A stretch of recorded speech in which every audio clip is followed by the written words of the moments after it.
All right, so it's recording now. So give me a second. What's up, guys? Here we are, Matt Lee. We got The some better exciting looking of stuff the going two. on.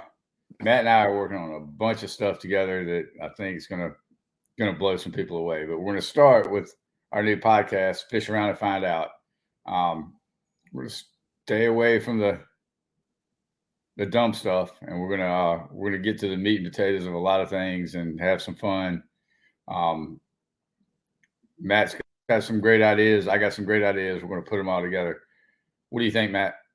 Yeah, no, and we want to get y'all's ideas. Everybody has a podcast. It's everybody's YouTube videos. Everybody's got a podcast. Everybody's posting to Facebook. Everybody's doing cool short videos on Instagram.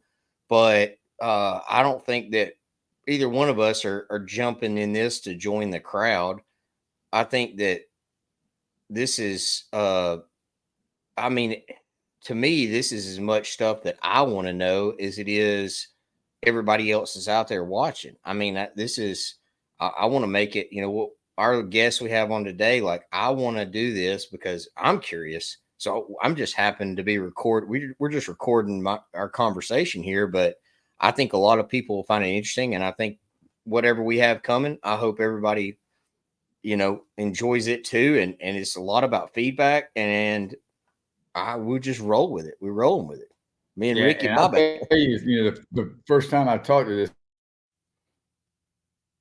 naysayers in the sport and negative people, he said, if anybody has any questions, give them my number and let them call me. I'll explain it to them. And that says something right there.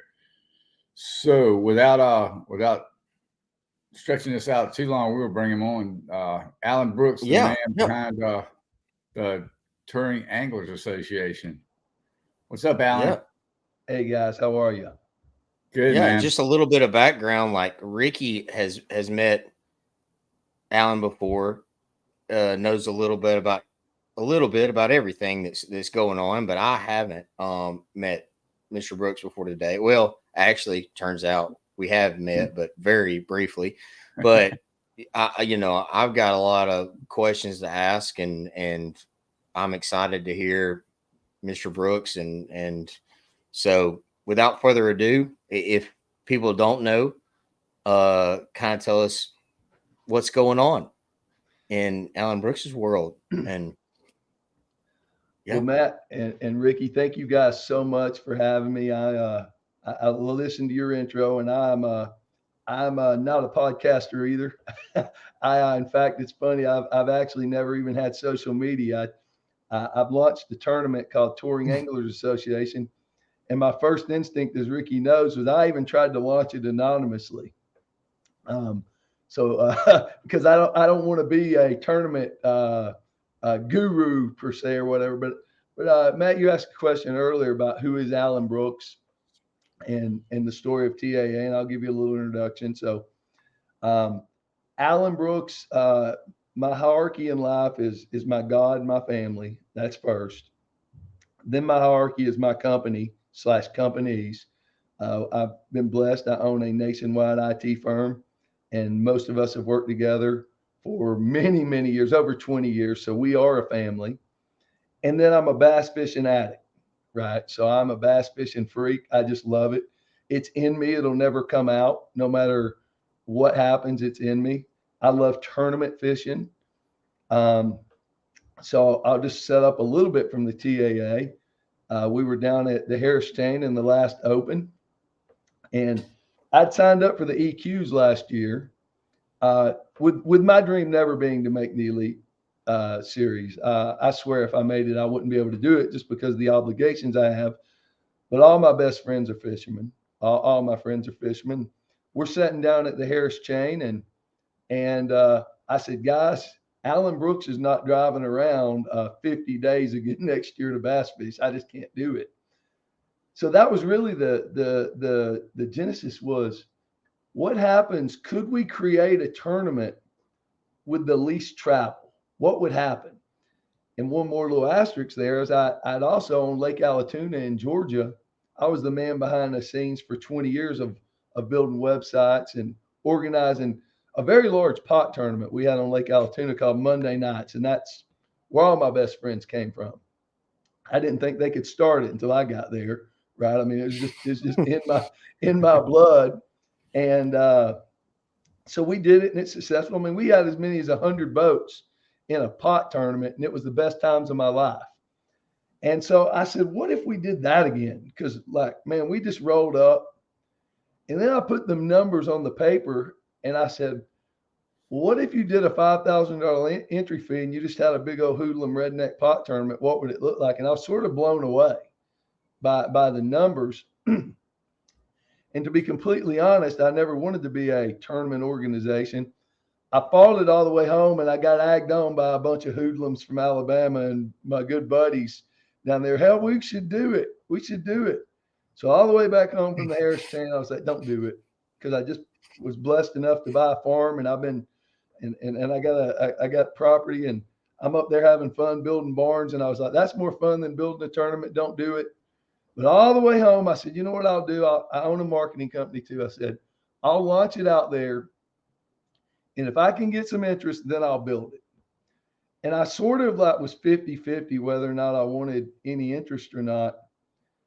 And people started coming. So I said, all right, fine, we'll build it. So I formed a corporation, did the stuff. But the genesis is and remains, how could I build a tournament, high competitive tournament, with the least amount of travel and the most amount of payback? So I talked a lot. I'm going to pause and let you guys interject. Well, this all started like in September of 23, right? You put all this together in that very short period of time. Yes, sir, Ricky. It started down at the campground where all great ideas start from, on the tailgate of the campground at Harris Chain. And again, you know, I'm blessed. And one of the reasons I was able to do it is I do have a large staff that's worked with me. I've got a lot of resources. I've got a lot of relationships, you know, and I just came back and took my people. We fired up a website, you know, and we did all the stuff, and all that was relatively easy. Turns out the hardest part of the whole deal was finding a date to fish a bass tournament that wouldn't already took. That was the hardest part. Mm-hmm. Yeah, there was a lot that kind of starting at the beginning. It's funny that you said that. I had an engineering degree at Auburn that I finished. My parents would kill me if I ever like decided I was going to go fishing before I finished college. And I consider myself kind of the redneck nerd, and that like my wife gets on me, Abby, about, are you ever going to get off the computer and come out of the computer room? Because like that IT stuff is nerdy tech is right up my alley. I love it. And then you brought up about Allatoona. You don't know a Tom Frink by chance, do you? No. I know him. So yeah. Oh, you do? I know Tom well. Yeah, we talked every EQ we talked last year. I know Tom well. Him and me use the same boat dealer. We've known each other for years. Yeah. Okay, so he roomed with Jordan. Long story short, is my brother Jordan and I at Auburn. Tom roomed with us for like 2 or 3 years. And just, you know, that's really between Tom Frink and Justin Lucas. That's how I really figured out, you know, a lot about fishing and techniques that I consider us in the Southeast really don't, you know, us Southern redneck guys don't really know, you know, the wacky worms, the nail weights, the wooden rat, like he threw at Chattooga, like it was, you know, that's where I figured that kind of stuff out from. So, awesome guy. And that's how I've never even fished on Allatoona, but I've always heard about the tournaments and pot tournaments out there. So that's crazy to make that connection too. And one thing that strikes me is that wasn't not mentioned yet is the tournament being a no forward imaging. And it's kind of funny because I've really been on the kick of, you know, just like everybody's do away with active target live scope. And I'm kind of like just want to fish old school. And then for you to be an IT guy, somebody that really respects technology to have a tournament that doesn't have the forward facing, kind of how did that come about? Just curious. No, it's a great thing. And actually, and to double that, it's going to be on a spotted bass lake, the first tournament, which is where it would dominate, even if they were spawning. So I've got that stuff strapped all over my boat. I love it. In fact, Tom made that rat famous on Chatuge. I've got a lake house on the lake a little north of that called Notley, and that's my own personal playground. And I literally spent every Friday, Saturday, and Sunday after Poroznik beat us to death at Smith with that. I said, all right, I can't fish anymore. I now have to go learn this. And I spent 3 days for 1 year doing nothing but it. So I've caught some mega bags and I threw it a billion dots that didn't bite. And I got it and I get it. Yeah. To be honest, Matt, it was a business decision. It's not that I don't like it, but I will tell you that what made me fall in love with fishing was old school grinding. And there's 2 parts to that. Do you know Todd Lee from Jasper, Alabama? Yeah. Oh yeah. Yeah. He's a great friend of mine. We just went to Okeechobee together, and I crazy story. We met Donald Trump, but I don't know if you want to talk about that or not. But it was crazy. Yeah, we'll get there too. Yeah. Yeah. But I told Todd just this last week. This is another reason I wanted to do it. When I'm looking at dots, it's exciting. It's exciting, and they're biting. But I think all of us fishermen have a little ADD in us, man. Like, one of the things I like about bass fishing is I don't get slowed down. Like, nothing gets in my way. And the TV is always changing on the bank. Like, if there's a dock, I'm gonna put a jig under it. If there's this, I like throwing at stuff. And then this. The truth is, on a multi-day event, it is going to be very hard to compete unless you're looking at them on forward-facing sonar right now. It's going to be very hard to compete if they're not spawning. And so I did that, quite frankly, as a business decision more than I did I hate or I want to be an ambassador against forward-facing sonar. I just did it to say, you know what, let's see if there's old school people that want to have a tournament. And I've got more. I think people, this is just initial feedback from the hundreds of people I've talked to. More people could take that or leave it. They're probably like you, like, I like it. I don't, but I didn't realize everybody hated practice like me. I didn't know that until just recently. I think everybody would like 1 day of practice, not 8. And that's the biggest feedback I've learned. Yeah, there's several things there. Like me, now I'm a Lowrance angler, so Lowrance makes a forward-facing active target. So they're a sponsor of mine. I can't, and that's one thing about the forward-facing is these companies are making the technology and putting it out there, and everybody's buying it up. I got it on my boat, you got it on your boat, and they're the ones that help a lot of the industry, those tournament trails. So they can't really, and I'm not knocking. I feel a lot the same way that you do. Like, I always say that bass fishermen are gamblers. We're like at a poker table, and you start out at the pot series at Altoona and you're $15 entries. And then you're like, oh, I'm going to spend $200 in a BFL. And then I'm going to spend $1,800 in an open. And then you're spending $5,000 in if you'd asked me at 20 years old to spend $5,000, $5,700 a tournament, that's ridiculous. I could never imagine.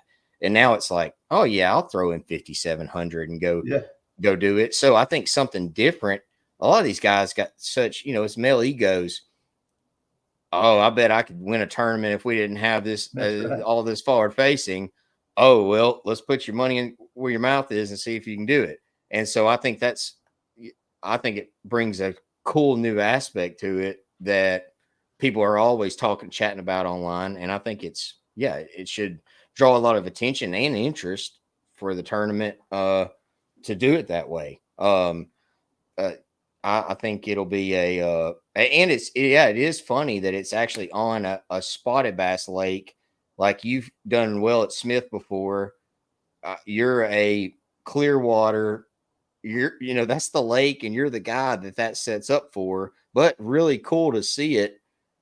What's it going to be like without it? I mean, it's kind of, I used to always tell people about power poles is like, people, I don't need those on my boat. Well, then you have them on your boat, and the one time you need them and you realize you don't have them, you're just, and so now it's like, if I go out and don't look at a screen, I couldn't imagine just fishing a row of docks without actually looking underneath the dock and seeing if something's there before I cast.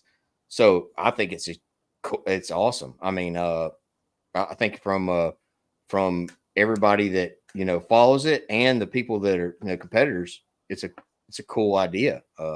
Different. Yeah. Yeah. And I'll say that, when I didn't know my target audience, first I didn't know, but the pledges represented 3 categories of people. Well, and by the way, I want you to talk about the name. I said Touring Anglers Association. I'm a Bassmaster fan. I mean, I love them. Like I'm honored that they allow me to fish, and they've allowed me to fish and met all my best friends. There's only one thing about the opens that I don't like, and that's to fill the field up that a guy can only fish one event, and he's a local guy, right? He's fished that like 200 days a year.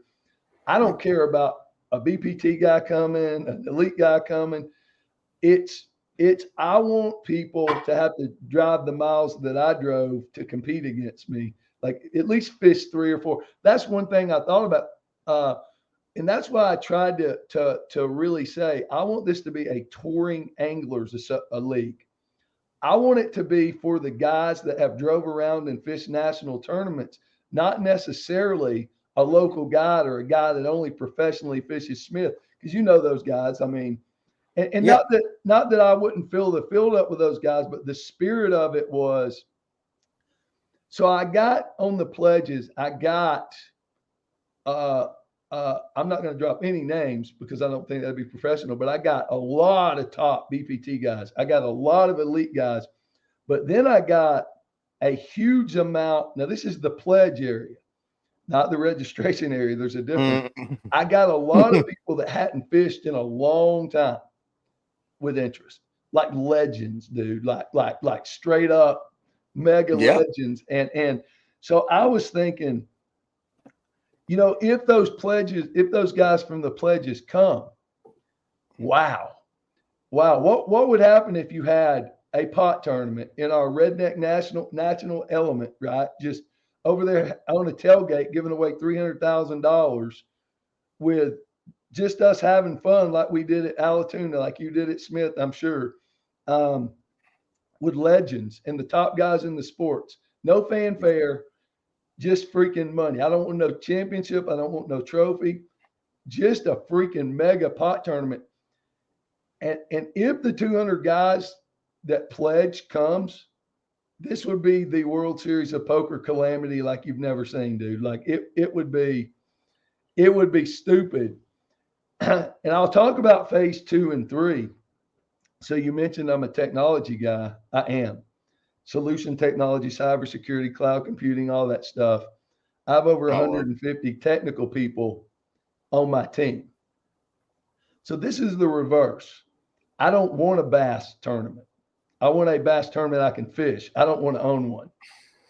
But I don't like doing little things either. And I have 2 thoughts. So if I want to do it and make it big, is there any way I could fish for more than just our money? So step 1, the only thing I could guarantee is we all throw $5,000 in the hat. I think I can run this bass tournament for $6,000 or $7,000.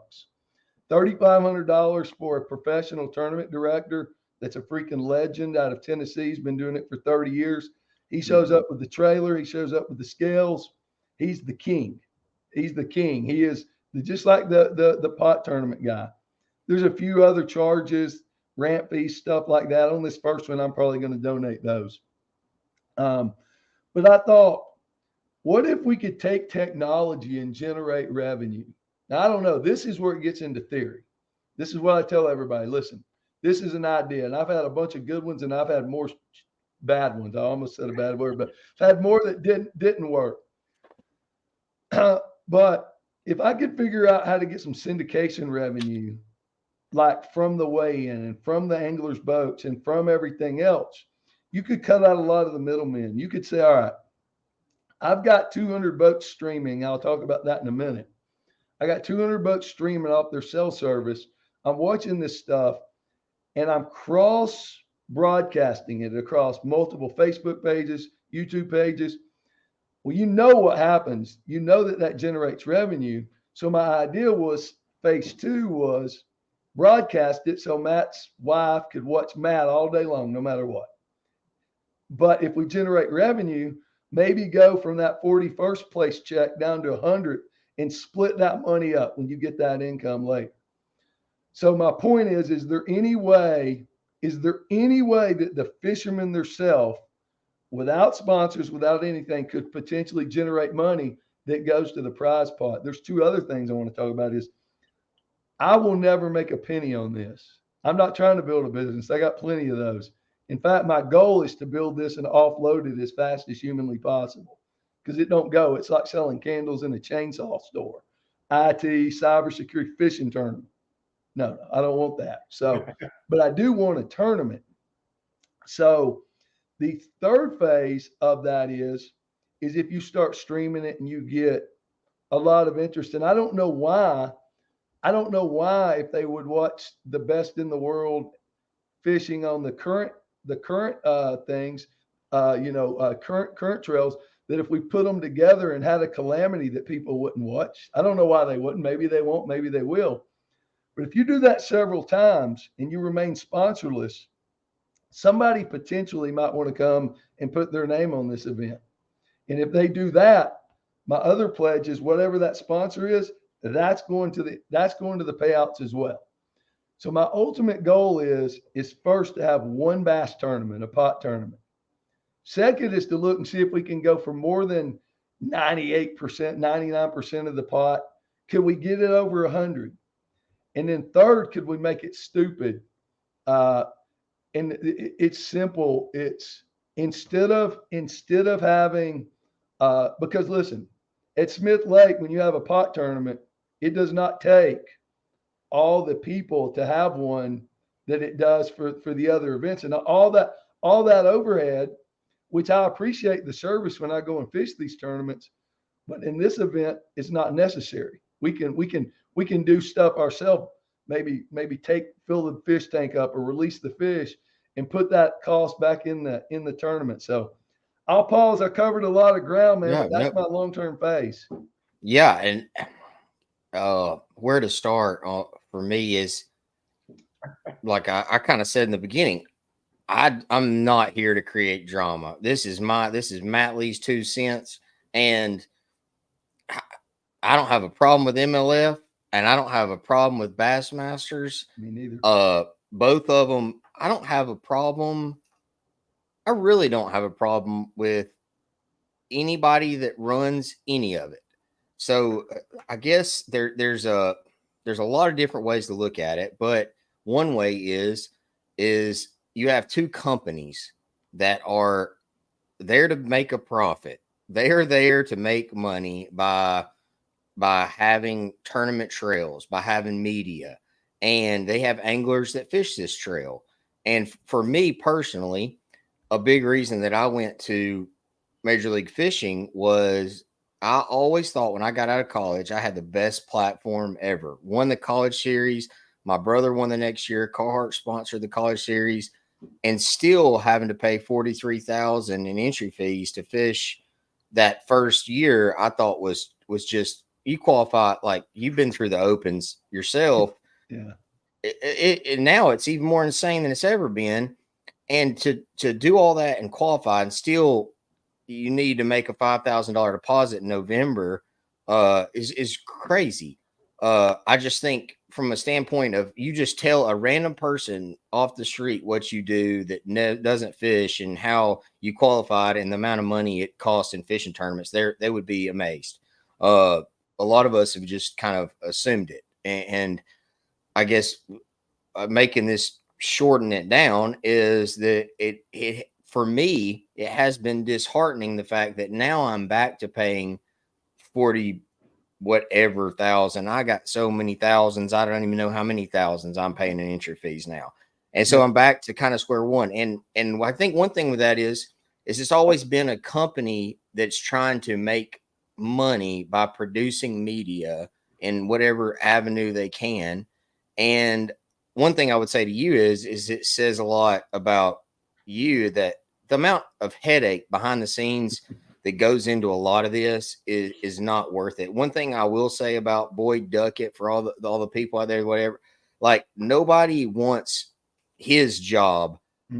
He doesn't. People think that he makes a fortune off, and I'm just saying this is all my point of view. I don't have the numbers to back this up, but I really think that he puts up with a lot of headache for the amount of money that he makes off the fishing trail. And there's a lot that goes into fishing tournaments. I mean, we're arguing about whether you're looking at a sight fish on LiveScope. Is it really called sight fishing? If you snag it on LiveScope, is it? It's a disaster. So, yeah, I think for you to say that you're coming in this to not make, you got a lot going on, obviously, and you've already put a lot into this. That's a lot of moving parts. Says a lot about you, I guess, just right off the bat to me. That you're willing to put this much time and effort into something and do this for anglers. I mean, you're really doing this because you're a fan of fishing and you just want to see it happen. And I think that's awesome. I think that, like kind of what you said, I've said a little bit to some people for a while about you used to need a TV as fishermen, you used to need a ESPN, a CBS, or anybody to make you a influencer, to put your name out there. And now the way technology is, I mean, God, you can have a cell phone and a YouTube page, Instagram, whatever, and you could be a bigger hit than, you know, anybody, much less me or Kevin Van Dam, if you wanted to, if you play your cards right tomorrow. And it's crazy how that's changed. And so I think it brings a lot of opportunity in what you're talking about in the future. Who knows where it goes? But I would say whether you fish Major League Fishing or bass, we now both, all of us, every organization as anglers, we all fish for our own money. Now they might pay back whatever. We can split the hairs if we want to. We're fishing for our own money.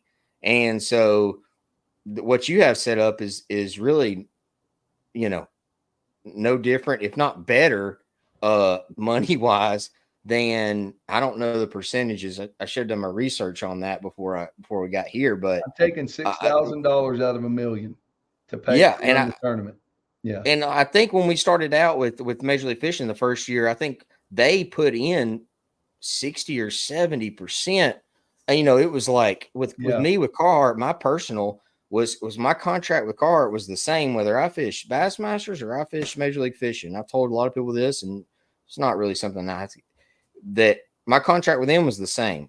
Everybody's going to Major League Fishing, and it costs $0. They're putting how much back in, and at Bass it's remaining the same. So I think, yeah, $6,000.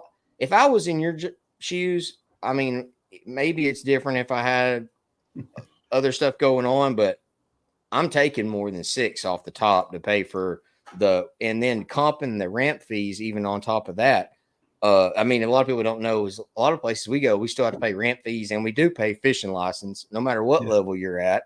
But yeah, I rambled a lot there to get nowhere other than I think this is really cool. I mean, I'm learning now about this, a lot of these details for the first time, just hearing them from you. So that's awesome. Well, thank you, man. Some of the stuff I ran into too, man. Go ahead, Ricky. Go ahead, Alan. Go ahead. Yeah. I was going to say this to talk about that. So you talked about a guy could stick a phone in his face and be his own syndication. He don't need TV and everything. So I'm an entrepreneur. I've been an entrepreneur. Syndication. That was kind of the word. I've been an entrepreneur my whole life. I'm a guy that believes the whole world should be on commission. The lady that gives me my tag, the grocery store lady, pro fisherman, salesman, we should all be on commission. That's my worldview. It's old and I'm an antique. But what I believe is not knowing anything except for my best friends are in your spot, and they're out there fighting for these sponsorship dollars, and they're working these deals, and they're doing these things. My top level analysis is you should all be your own means of production. You should all figure out whatever works for you to make money. A lot of pro bass fishermen are plumbers. They got this skill. They do these things. There's some guys that are trying to run and be YouTube sensations, and man, that looks like a flooded market. But whatever. There's guys that are. But my position is this: whatever you do, if you can do more of it, you should make more money. So if I take a fishing tournament and I say, Matt, in my fishing tournament, you're going to roll in on, and by the way, I'm only going to stay in the Southeast for a little bit if I can get this rolling. You roll in from Smith Lake to Lanier, you got 3-hour drive on a Sunday morning. We're going to eat. You're going to ride around half a day. We're going to fish Monday and Tuesday. You're off 2 days of work. If you make the cut, you're off 3 days of work, right? You go back to making money. So that creates an ROI on your income side, and it reduces your expenses from 7, 8, 9 days of gas and hotel down to this. And go look at the TAA payback. 40th place is $13,000. So I'm saying you may have $1,000 of expenses. You got a $5,000 entry fee. You could make $6,000 in 2 days bass fishing, whatever, profit. So I designed it selfishly, and I'm not trying to say Alan Brooks is making this for the fishermen. That's a byproduct. I love my fishermen, my buddies. I made it for me because it's the only thing I'm gonna be able to fish. But I also know that it's going to help a tremendous amount of people if we could get it going. And I'm a guy, man, that I'm a little ADD, but I do big things. And I want to try to make something. I want to make it stupid payouts because I think that'll come. I think if I made the payouts, if somehow by the grace of God you got to 125% with less travel, oh my goodness. I mean, I think anybody that tries to that gambles with a fishing rod's got to come at that point. Yeah. No, and I think, just for everybody, just my 2 cents. Bass fishing, you get the question all the time. How do I get a boat wrap? How do I get a sponsor? How do I get, there is literally, everybody says 95%. I'm talking literally 95%. I told Ricky the other day, would I love to have Jordan Lee success and winning 7 tournaments every year? Absolutely. But for me, I do not make money off catching fish in bass tournaments. Bass fishing to me is expensive enough. The fishing I get to pay for itself, and then it's up to me through the means you're kind of talking about to everything else. So you were mentioning like $1,000 expenses, $13,000 payback. The opportunity to actually make money even in a fishing tournament means a lot at this stage to most every guys. If you really look at the numbers and we just pick random people off whatever tour they fish, I would like to know the percentage of those guys that we figured up expenses, entry fee, and looked at their winnings. How many are making money? Not many. You're relying on these other avenues. So even the fact that you could possibly make money at a tournament to pay $5,000 and was it 40th place? 40th place is $13,000. 40th place is $13,000. Yeah. Oh. That's $8,000. That's $8,000, and you're only there for a half a day ride around and 2 days of competition. So I'll reduce your expenses a lot. Yeah. And I fish Major League Fishing. I support the league. Obviously, I'm an angler in it. Not bad. I just got done not catching them at Toledo Bend, which obviously you don't make money for. But right now we do set up with the off days and everything. I was there 7 days and fished 2. I was there a week and competed on 2. So, we'll think about the expenses. I'm hoping Wiggins at least, maybe buy me a steak and maybe a little bit bigger percentage of the room next time. But yeah, I mean, what it's cool. I like the setup. I mean, it really is. I guess one thing too is there's between your buddies and me, there might be a little bit of money invested difference, but fishermen as general across the board have this same need, the same problems, same issues. Is that we're in such bad we're such bad gamblers. We find ourselves across the board fishing for more money than we're going to make because you can dangle a carrot that first you could have taken this tournament and said first place will be whatever it would be. We put on an Excel sheet, figure out that first place could have been $900,000, Yeah. but you make it so that 40th place is 13. That's pretty legit, really legit. One of the feedbacks that I've got, and again, this is my first, I wrote it in a pencil. In fact, when I first started on the campground tailgate, when we were partaking in some cocktails, I was going to give $500,000 away, right? I was going to give half the pot for first place. But the feedback that I've gotten, I'm absolutely willing to do is most people said, hey man, we should pay deeper. We should reduce the top and pay deeper. And I'll do that. I do like the fact that we started with 300 grand because that's a pretty big eye catcher, you know, to get some stuff on the first thing. But I'm willing. I talked to some people from Alabama, and there's two other things I'm going to do, Matt. So this is my first nonprofit company ever, and I made it a nonprofit to make 100% sure that nobody thought I was trying to make money. In fact, it's going to cost me money. I don't want. But nonprofit signifies in Alan's mind, I'm not going to make profit. But I'm going to take every book and publish it. There ain't going to be much to publish because I'm going to give away at the weigh-in $996,000 or $994,000. So I'm going to show you where that $6,000 went. Yeah. But there's also two other things that I didn't know about. When you set up a nonprofit, you're allowed to benefit the members. So that's what this is going to be. You're going to pay $1 to join, and I could get my lawyer and CPA in here over there, but I'm allowed to do this for the benefit of my members. There's also another, that way it's not considered gambling, even though we know it is. I was curious on the $1 deal because I did read that, and I was like, there's got to be a story behind the $1. Yeah, that I got the some lowest handlers. membership fee I've ever. Yeah. I got some lawyers and some CFOs, CPAs in there. I call them the fun police. I try to buy excavators for my IT company, and they tell me I'm not allowed to do that. So they keep me out of trouble. But they told me that this is a mandatory thing that I have to have a membership in order to do this. But that $1, and I'm going to give that back to there's long story short.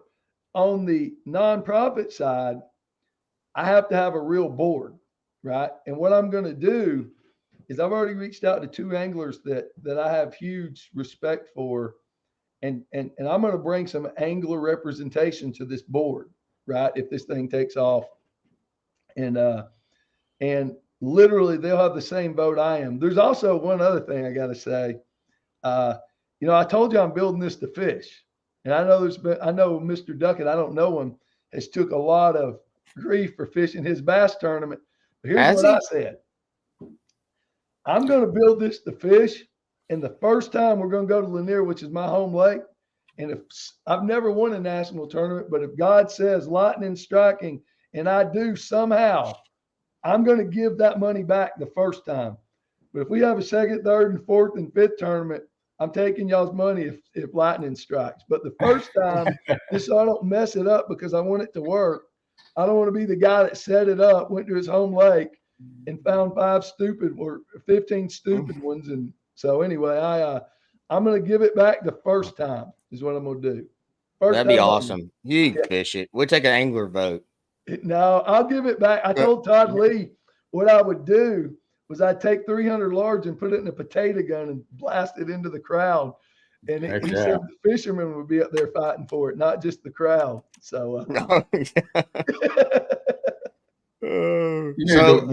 ahead, Ricky. One thing I see that everybody's missing on this is, being in the position I'm in, I deal with a lot of bait manufacturers. And with all the forward facing, the bait or the tackle sales have gone to, if you don't make a soft plastic scope bait and a scope head, you're in trouble. And I see this kind of helping the hard bait sales a lot, because guys are going to get back to throwing frogs and crankbaits and jigs, and I feel like it's a win-win in every situation for the anglers and for the companies involved and for the fans, because if I've heard it once, I've heard it a million times. It's just boring watching them look at the screens. To get back to going down the bank and cracking some heads, I think is important. That's just my 2 cents worth on that part of it that nobody ever talks about. Yeah, no, I think it's Matt might can answer this, but see, I'm old school. I grew up finding fish with my bait and throwing at stuff I could see. But the younger generation, they're going to take a Damiki rig, and they are never going to stop throwing at a dot. What happens to me after about 30 minutes of them chasing it and never biting it, I look over there and see something, and I'm an ADD. I'm gone. I'm going to go see that dot. I'm programmed. The greatest marketer in the world is named Seth Godin. He says, we believe some of what we hear, more of what we see, but all of what we tell ourselves. And you remember what you learned on the battlefield. And the truth is, man, I remember catching one over here under this dock. So I'm going back. They don't have that. They don't have 20 years of wet butts, underpowered trucks, changing tires. They got one thing, a brand new boat, a live scope. And listen, I'm impressed. I just watched it at Okeechobee. I'm very impressed with those young men. I was told, stay out of the rim ditch, and they just showed you can forward face anywhere, and but yeah, again, no, I think it is. I think there's, this day and age technology, everybody's going to complain about everything. I mean, it doesn't matter if Ricky's got his hat on crooked or somebody's staring at a screen or not. I would say that it's not entertaining as it is to see somebody stare at a screen. It's not very entertaining to watch them throw at a lay down either. I mean, back in the day, we watched old Bassmasters. You never knew what they were actually casting at. They were just looking up instead of down. But with that, it brings in, it's kind of like the Alabama rig. When I fish the opens, why am I going to throw a jerk bait or a spinner bait or anything else? I just throw an Alabama rig over a lay down out in the middle. I'll put heavier heads, lighter. It doesn't matter. Why would I throw the other stuff? And now it's like at a place like Toledo Bend, except for 2 weeks out of the year, our style tournament, I would say for sure, Wiggins kind of made me really think about this. Except for 2 weeks out of the year, you have got to be catching them on live scope. There's too many trees. There's too many fish that live off the bank in this structure. It's hard to even justify fishing the bank, except for 2 weeks out of 52. Agree. So I think, I talked to Swindle last night. I am not going to put him on blast on here, but it was, Smith Lake, he fished back in the day, double, he says double Catawata because of a buddy he had, but he's just, same way. He'd be running down the lake and he's staring at the screen throwing it, but he remembers them lay down fish with that spinner bait. That is, I've never caught a fish at Smith out of a lay down on a spinner bait, I don't think. I mean, Jesse Wiggins is probably never, well, he had it back in the day, but I think it just, I think it's awesome. I mean, you take me to a trophy pond, put me in a kayak, let's go, no graphs. I mean, you take us, I think a lot of these guys that people think I'd like to see how they do with, they don't mind fishing a tournament this way. I think it's just an awesome opportunity, and it brings in new baits that you're just not going to see. I mean, if you're looking at them on the screen, you got some kind of like blade type spoon, you got a jerk bait, and you got a jig head minnow, and Depps makes a Sakamata shameless plug that is juice, shamed plug, whatever is the juice. But yeah, you don't need the other stuff, and you can still, you might throw it, but you really don't need it. And I think this is just, it's awesome. Like, let's go, let's let's go to Lanier. And like when I first heard it was coming there, it's like, oh my, could I imagine fishing a ditch at Lanier, like, or Smith or somewhere with a spotted bass and not being just using 2D? Like, I remember back the Ahlers and Cody Meyer, they would catch fish like we do now, but on 2D, you know, and like Lucas taught me a lot about that. Like, that's like some of those, just like flip flopping it, those guys that you're talking about, it would blow some of these new age kid like fishermen's minds how these guys would catch them on flashers or 2D sonar. And I mean, like, yeah, I mean, like, there's guys, I mean, Swindle would catch them on a jigging spoon. There's guys just like at Lanier at Smith, there's guys catching them. Some old men still fish out there with flashers on their boat and still reading it, like the pot tournament guys. I mean, that's insane. So it's not only does it bring up new baits on the bank, like square bills that you're not going to see as much of, but also like, even if you're going to fish out, you know, you got to actually line up on a waypoint with your, you know, your 0.1 antenna and make a cast without being able to see the tree or your bait going through the tree. It's cool. I mean, there's two things to add there, Matt. One, just before I forget, is actually another thing I'm doing in this tournament is when you blast off, we're going to kill the wave points off of your graph for that lake. And the reason I want to do that is to avoid the buying of wave points. And you know that happens, and that didn't happen for a lot of years. Maybe it did. I was just naive, but last year I know about a lot that you know that went a little crazy with commissions and bounties and all this stuff. So I don't want any of that. So if you go find a brush pile on 2D or down imaging or side, go find it, because I get lost. And to me, forward facing sonar saves you time finding that stuff. I mean, so you won't have that, and you won't have a dot. I think a couple of interesting things would be, what do you do with that 3 hours now when you go to Smith or you go to Lanier? You're gonna have a troll around, you're gonna have a drive around, you're gonna go look for wind, for water. What are you gonna do? And I'll talk about this, and you guys will be the first to know about this. I've talked a little bit, but I'm a tech company, right? I'm not a bass company. I don't know nothing about it. I do know that I'm blessed to have a guy that knows how to run bass tournaments. It's going to help us. But I'm eliminating some tech off the front of the boat, but I'm going to bring some tech in that I think is kind of cool. You familiar with Microsoft Teams at all? Has anybody heard of Microsoft Teams? It's a collaboration platform known by Microsoft. I've been a Microsoft partner for 20 years at ServIT. And what we're looking at right now, what we're in development stage as, is to take the back seat and taking a waterproof case and an extended battery and putting that Microsoft Surface tablet on the stick and having that bridge to your cell phone with a cell signal. Now, the reason this is more advanced than a GoPro, one, GoPros are kind of finicky. I don't have a problem. They're great technology, but they got battery issues, and they but think about this. If I had a 200 boat conference call that's streaming, then your wife could go on all day long. And that's why the rules, you'll see, it says you have to have your cell phone. You have to have your own cell phone, and she could watch Matt. But what else does the collaboration tool allow me to do if we so see? What if your fans could talk to you during the event? What if your buddy at home watched you dump a 5-pounder and was racked? Now you could turn it off, turn it on, but you talk about fan interaction. Instead of them watching you fish, which quite frankly is boring. Quite frankly, watching bass fishing is boring.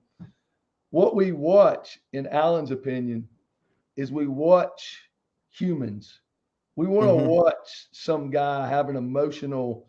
We fall in love not with the fish catch. We fall in love with the guy. Which some of your best friends and you some of the people I've already talked to about this. When we have so I want to try to get that technology up, and I want to stream it.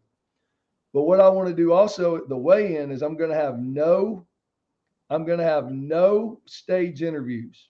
I don't want a 5-hour weigh-in, man. I want an hour and a half weigh-in. But when you're done, you can go across and you can go up to a streaming camera. You say, hey, I'm Matt. I caught these 5 for 30 today. Whatever, you're doing your thing. And I'm going to have a couple funny men, hopefully, translating what Matt just said to another camera. So my whole point is to tell you this. I'm not watching the fish, the weigh-in. I'm turning the camera backwards and watching the fisherman. So I got this other concept called weigh and stay, where I'm going to be feeding you at the weigh-in. You're going to be watching your buddies come across. And I'm hoping with everything in me that generates, that causes some camaraderie and causes some fun, because it did when I grew up. We stood around and watched everybody weigh in, and that's where the came from. Every time I used to weigh in, man, I'd weigh in. I had this guy, Bill Derry, who's a legend here. He's one of my best friends. I'd weigh in. He'd say, you're allowed to weigh in 5. I'd be, well, that's all I call. And then, then the crowd would laugh. And he would say, hell, you didn't have to weigh the first 5 you called in. He's always screwing with us. Right. Yeah. That's the fun, man. Not the pro talk about the bull crap on the stage that's causing the lines to go hours. So I'm trying to take it from more of a production to more of a streaming of rednecks in their natural element. And I've got a couple of really cool guys that I'm big fans of that I'm going to try to put. I want them to basically fall just a little short of heckling you when you come across the stage is what I want to do. So yeah, that's awesome. Yeah, no, I think overall a bunch of reasons I think this is got an unbelievable chance to go wherever. So I think if Alan Brooks was in this this was his idea to make a fortune of money, that would be really tough, because that's where people run into trying to monetize it off the bat and make up for costs. And it has a hard time working out. So for more reasons you understand than I do. 2, at this day and age, somebody has got to be a IT tech, kind of at least a little bit understand what's going on. So those are 2 things that are hard to find. Somebody that's not trying to start their own business, and somebody that's real tech savvy, nerdy, however you want to call it. And then with the ideas that you're bringing, I just think those are 2 things that are a must have. If it's going to, that just, to me, overall, that just screams success for this, because like you said, the Microsoft Teams, there's a lot of little stuff that I would say average, it's hard enough to get to a to mirror your screen, much less come up with the data, the cell signal, do the whatever. But to you, that's not really it's not that complicated, and you have to have the right person to be able to even have that idea. Because I've had a lot of people bring up to me about, like, let's just go out and fish a tournament, let's stream it, blah blah.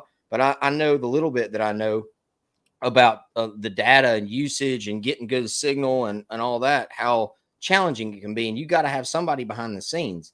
Like, if me and a buddy are going to do it, well, who's going to run the show? I mean, I gotta fish. I'm not going to. So that's right. Overall, I think that's, I think you're hitting the nail on the head. This is Matt Lee's opinion. I think that it's awesome. And I think it's exciting. And I'm really excited that you're doing this. I mean, because this is you. This is not me. I mean, yeah. I'm just signing up to fish the tournament, but you're actually doing all the behind the scenes and this ideas, and you got a million other things going on. So I just thank you for doing this. I think that, it could be easily done where your buddies could heckle you. And like you said, you could write down with pen and pad. You could get home and you say, you know what? I got 3 conference calls this week, and I've got this other project that I'm dealing with. I don't really have the time for this, because in all reality, you probably don't. but you're making it. And I think it says a lot about you. And I think thank you. And I think it's Well, I awesome. appreciate it, Matt. And I'll tell you what's happened. So I've got an amazing team around me. And to be honest, they deserve all the credit. And this is funny. So, they don't know anything fishing lingo. They're technologists. They're people that's been working with me for 20 years. And I came back home and I said, let's build a pot tournament. And they had no idea. And I've just been talking and they've been building. And they are actually really excited. And the one reason I went to Lanier was so they could all come. I probably got 10 or 12 people working on this thing right now. We've done all we can do right now. We built the site. We bought the business. We rewrote the rules. We bought the insurance. We got the permits. We've done everything we can. And I think things like this, this broadcast and others this week that I hope to do are going to help get the word out. Because the one thing I don't have, and I'm still against, is social media. So I don't have a way. There's a lot of anglers that pledge that still haven't signed up, and they don't even know that the registration's open. So, but to talk about this, so again, man, I don't want a bass tournament. My goal in life is to take my resources, my network, my team, build it, and then get rid of it. And what I said was about that sponsorship situation. I'll say it live here. I'm not going to take little sponsors. A couple of guys have already came up and said, I love your idea. Let me help you. There's a sponsorship for sale. It's just not on sale. So the reality is this. I want us to go take these 200 boats, have the freaking time of our life, fish for all of our own money, have a great time, eat good, fellowship, do that 2 or 3 times, create our own streaming. And if you're a sponsor out there listening, I'm holding one spot. When you go to these other organizations, there's going to be a million names up there. I remember the Winston Cup back in the day, right? That's what I'm looking for, is one sponsor. And here's the deal. Not just a sponsor. I'll make you a deal. You go get a sponsor somewhere else, they'll put your name up real big. You come give us $1 million, I'll give you a fishing tournament. You can have the sponsor and the fishing tournament because I don't want it. We'll keep my deal is I want this to be for the benefit of the fishermen members. And I need a place to go fish that I don't have to drive around 8 billion miles. I don't mind getting beat. I just don't want to get beat in Texas and in New York. And I want to get beat in the Southeast, please. So, yeah. That's awesome. No, I like it. Yeah. I mean, I thank you for everything that we've been on almost an hour now, but I could talk for an hours more, but I just think that I learned a lot and I'm excited about it. And I mean, it's not an opportunity that comes around for us anglers all the time. I will say that. I mean, there's a reason you're doing it is because you feel like it's needed, but also like it's not easy. Just like you talked about with the insurance and the people that you had in the website, like you've already put in a lot of work, more than a lot of people would even know or understand. And I'm excited to see where it goes. Maybe it'll roll. I hope so. I want it too bad, man. I want it to work. The only thing I'm committing to right now is if I get 200 boats is to have one tournament. I want to keep it in the Southeast. I'd love to do it. If I could have one right now, I'd probably have another one in the fall. If we could get one up. But again, I think the biggest help is to spread the word. Tell the guys, hey, I've got plenty that pledged. Where I'm at right now is I'm about 60 that have registered. At 303 pledge, I've got 60 that signed up. One little value add on that too is I'm not taking money yet. Now I have merchant services set up. That's the only thing that I've miscalculated a little bit is these credit card companies take freaking 3%.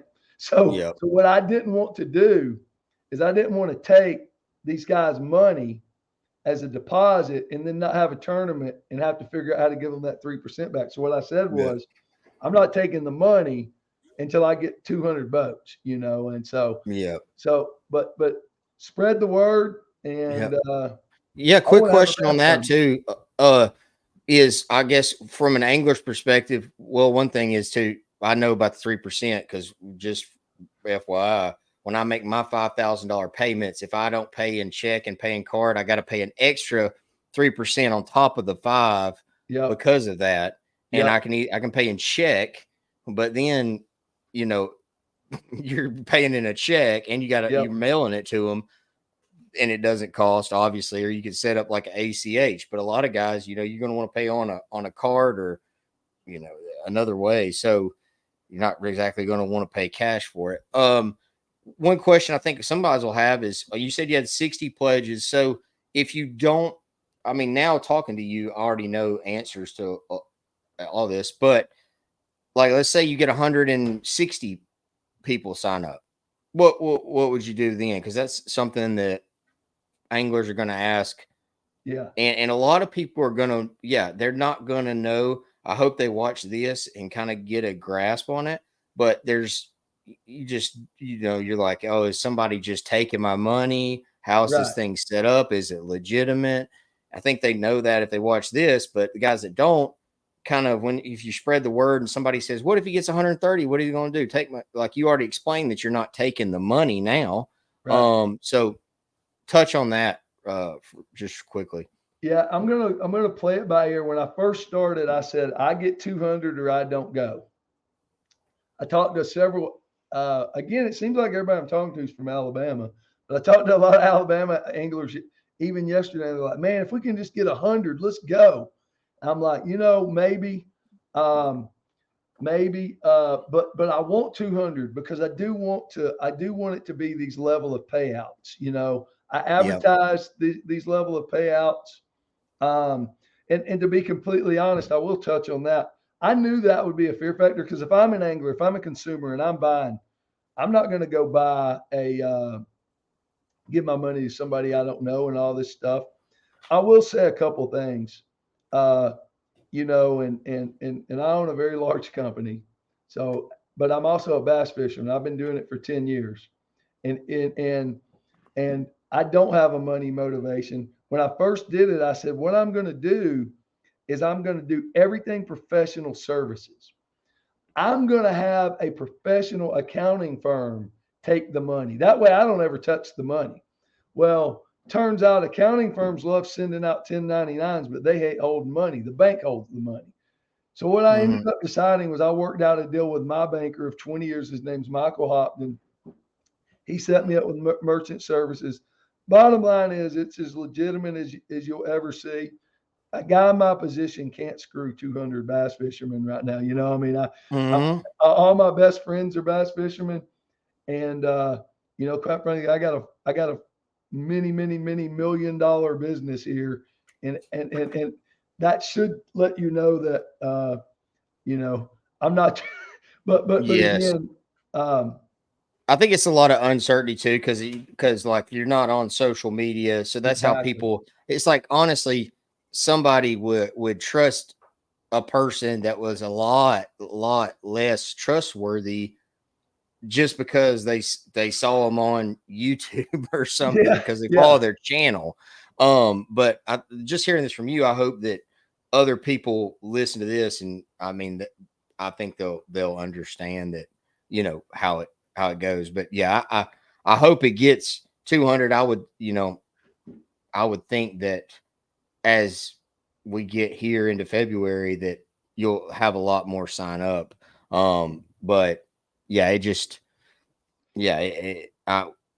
think it'll, you know, trend in that direction, and I hope that it's a success even after this. I hope so. And apparently, I've been off. Again, I'm not a social media guy. I'm still never going to be a social media guy. My job, the You're only not reason I missing it. came on and did any YouTubes is because I feel an obligation. I've took it this far, and I want to see it happen. You know. Sure. But no, I got some really amazing fishermen. I know a lot of the guys that's pledged. I know a lot of people. We know a lot of the same people. I've been doing it for 10 years. And again, man, I just want to go old fashioned, as level as a playing field, least amount of travel expenses and the most amount of payout. I want to do that first and then see what phase 2 and 3 look like and taste like. And Man, that's that's it, awesome. man. Thank you. I appreciate your time today. And I'm like in full disclosure too. I was one of the ones that pledged, and I haven't signed up. I was talking to Wiggins about it actually at Toledo Bend a few days ago, and then Ricky told me about us getting on here and doing this, and so I was, and I'm really telling Wiggins about it. I'll make him watch this too, because I'm going to rent a place to stay. I want him to split it with me, move it, to stay with me. So I'm con him into signing up too. So, and he's catching them left and right. So, and it's like a Smith Lake. So he's going to be in the tournament. So there's you two right there. Go ahead, Ricky. Todd Lee. I just traveled with Todd Lee. I got to tell you my quick Donald Trump story, man. Yeah. Tell me. So Todd Lee owns a grocery store in Sons of Arley. And Jesse came in there and he's told him Todd Lee's the number one salesperson for this tournament because we've been buddies for 10 years, right? And Todd knows my heart. Todd knows me, and super nice guy. I mean, it was like salt of the earth. We just went down to Okeechobee. I go to my normal every January. I go down there and leave some money for you bass killers. I go down there and donate some money in a bass tournament. Worth it for the weather. Exactly. Usually. Yeah. So long story short, Todd knows everybody, and he got us on to Naples National Golf Course on one day while I'm supposed to be practicing. But I sort of knew where I was going to fish. We call it the sticker pattern. We went down the lake and found boats with 400 stickers and said, you know what, that might be a clue. And that's just where we're going to fish. So the second day, he got us on Trump National. And, man, it was insane. I've never seen anything like it. And I probably shouldn't announce this, but I'm a huge Donald Trump fan. And so we go to Donald Trump National and we're eating and they're like, hey, the president's here. We're like, what? President Trump's here. There's Secret Service guys everywhere. Well, I'm in the gift shop buying hats, which are ridiculously expensive, but I'm buying a couple baseball hats. Todd comes, grabs me and says, man, the president's coming up number 9. So I got a video here of Donald Trump about 100 yards out, hitting a pitching wedge or something, into about 6 foot from the flag. We're excited, like, holy cow, this is amazing. On his first swing, or is it a mulligan? You saw it in person. His first swing. He's a stud. Show us the video. We got to see the video. I don't know how I can do it, but just hold it up. I'll get it to Ricky and let him. Okay, it. Yeah. Well, yeah. You'll have to put it in here, Ricky. Yeah. But long story short, dude, we roll around and we play our 9 holes and we're just having a big time. And I said, hey, Todd, let's go into the club on the turn. Our caddy says, president's in there. We say, dude, no way. So we said, can we still go in there? And we walk in there and he lets us go through this door and it's us, President Trump, and 3 guys and like 10 Secret Service guys. And we're 10 foot away from President Trump when we walk in and Todd Lee says, sir, I'm looking forward to voting for you. He said, thank you. Thank you. I said, Mr. Trump, I'm a huge fan, sir. Thank you for everything you've done. He said, thank you. So I take my hat off I've just bought and I go up to the bar and I'm sitting there and Donald Trump walks up to me, man, I swear. He says, give me that hat. I'm going to make it worth $15,000. And he gets a Sharpie from behind the pen. He said, what a beautiful hat. I said, sir, if you sign it, I wouldn't take $15,000 for it. And I don't even know. I'm not even going to repeat the gibberish because I'm completely fanboying, going crazy. He touches me on my shoulder, shakes my hand, and I turn around and looking at everybody like, I just won the dang Bassmasters Classic, man. But anyway, isn't that crazy? Is awesome. That is awesome. Yeah. That's awesome. I'd be scared to like do something wrong and Secret Service is going to jump me, telling them boys what kind of background they got. They ought to raffle that off at the tournament too. Oh yeah. Yeah. So that's awesome. Registration's open now. Tell everybody where to go to get signed up. TouringAnglersAssociation.com. It's a big button on the middle that says register here.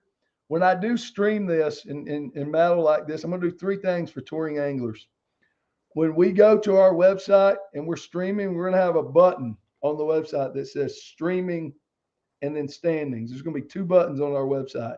We're Right. going to declutter the fishing websites because the current fishing websites we go to are a little complicated.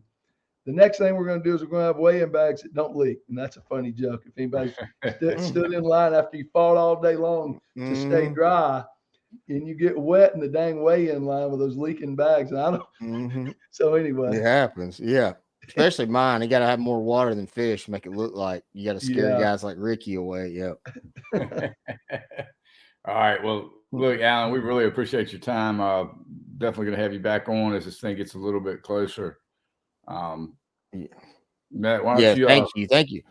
Thank you so much. I mean, I said a minute ago, I've learned, I learned all of this for the first time. I couldn't be more pumped about it. I mean, I think that it's in good hands. I really appreciate all the work you've done for us as anglers, on behalf of all the anglers. Because, like I said before, that there's not many, you don't get this opportunity very often. I mean, a lot of people talk about it, but actually putting in the work and putting it together is a different thing. So, thank you, and thanks for coming on. I'm pumped about talking again when it gets closer to time, and I'm glad that we finally met, and I'm looking forward to it. April 1st. There you go, baby. Well, I'm honored. I wish you guys the best of luck in your endeavors. If y'all need anything, if I can do anything for you from technology perspective, let me know. I'm honored. I've got to meet a lot of people that I'm a fan of. Matt, I'm a fan, and Ricky, I love your enthusiasm and what you've done for this already. And again, I hope this works. I'm gonna give it the best effort I can. If this one don't work, then we just might back up and punt and look at the fall. But I got a feeling everybody I'm talking to wants to do it. They just got to finish. Turns out fishermen are a little bit of procrastinators, dude. And Oh yeah. so What emails? Yeah, they're not even checking emails. exactly. Yeah. Exactly. Well, Alan, thank you again, man, and we'll be in touch soon. All right, brother. Y'all have a great day. Thank you, Alan. Thank you. Woo. Awesome. What do you think, Maddie? I think Ricky had needed a pee break there about minute 35. Yeah, you're right. That's what Yeah, happened. you're starting to feel it. But I was pumped. He started talking. He was like IT. I'm like, okay, yeah, I love it. And that's then he the started thing talking about the turn. that He I've started run talking about the into with tournament everybody is scene and how to make it like, he's not, you obviously can tell, he's doing this because he's a fan of it. And I just think that, like I said before, there's a couple things that if me and you are going to start a tournament trail tomorrow and we're going to get rich off streaming Wiggins, having tournaments, like that's hard to do. Right. But to have a tournament where guys are literally going to have the opportunity to fish for their own money in hopes that it gets more, and you don't have that business on top that's drawing money out, that's Bleeding having to make money, that's bleeding it, then dude, the possibilities are endless. And I'm pumped about it. You told me before about how what you thought, and I believed you, but it just reconfirmed it Right, now. but it's hard for somebody, and I've got that from so many guys. Well, why would he do it and not make money off of it? Well, I think until you get the experience of talking to him, you don't really understand. I mean, because for him, it's definitely not about turning a profit. It's Yeah. they're I just making it. don't think. I think this day and age, you don't find a lot of guys that are willing to put time and effort into something that is just because of a passion and something they want to succeed and not try to make a profit. So a lot of Right. people's first things are, why is he going to do all this and not make money? Why should I give him my money? Well, I Right. think it's pretty obvious, and like people say now, like if you don't have a Facebook, oh, that's how you know somebody's like out there creepy, like, oh, she doesn't even, she doesn't, if your buddy's dating a girl and she don't have a Facebook, that's like red flag number one. But I think, him running an IT multi-million, like it just says a lot in that interview about what he's doing. And Right. I think it's awesome. And I think some of the slow registration is probably because everybody's been fishing the last 2 weeks. It hadn't been high on the priority list, but I think if we get it out there now, and we'll get to that 200 for sure. Yeah, and I think because he started it, if there was let's say a group of 15 pros that all got together and tried to start this, one, they'd never do it because they could never get on the same page. But two, it would help like boost, the talk of it. Right. But him doing it and not, spending millions in advertising and all this, it just takes a while for it to, you Right. get to sign up. He got 300 names to sign up. I mean, that's a lot for how, Yeah.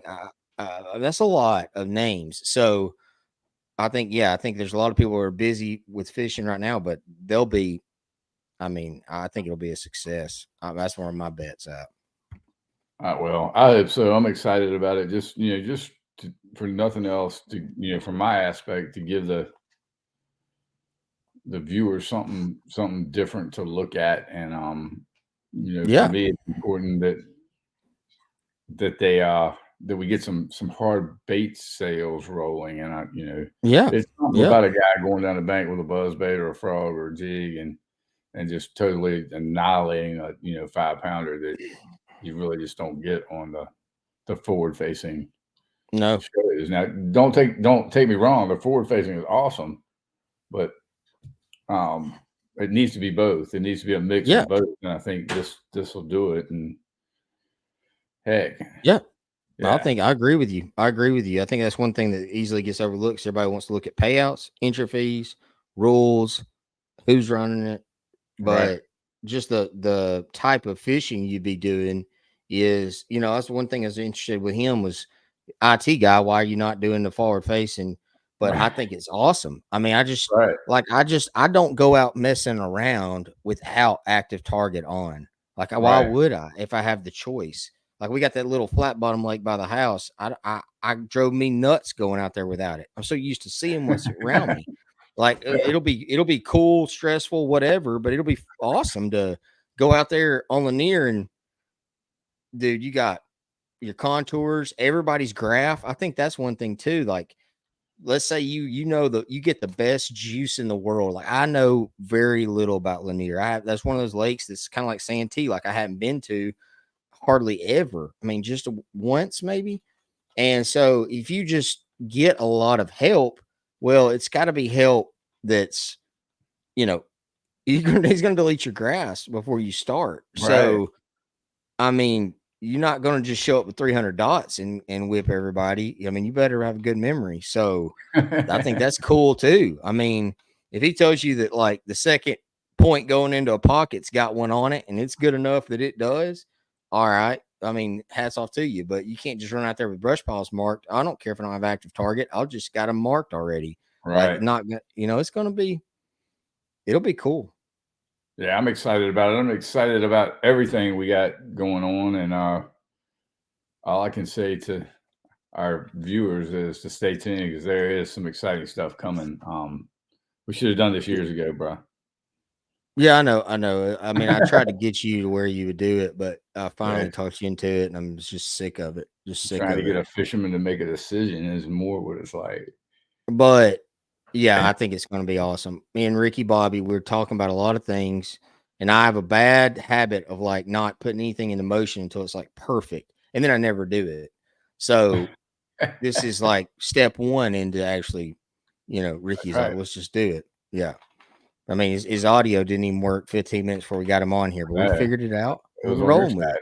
It was on your side. We're rolling with it. But I can't wait till we go live and we get some input and get some questions because I'm trying to think of, everybody else's questions. And that's one thing that's going to be, this is not drama. I'm not like bashing, whoever on here. No, I mean, that's legit. Like, if I wasn't on here and it was just you, I'd watch that just to hear what he had to say. It was awesome. You'd be bored. I'm just telling you, you'd be bored. No, it'd be no fun, and probably like you and a couple other people watching, that would be it. But we're gonna get some viewers for sure. Yeah, we'll get a couple. All right, buddy. I'll talk to you. Awesome. Sweet. Make me look good when you post it. All right. Hold on 1 second.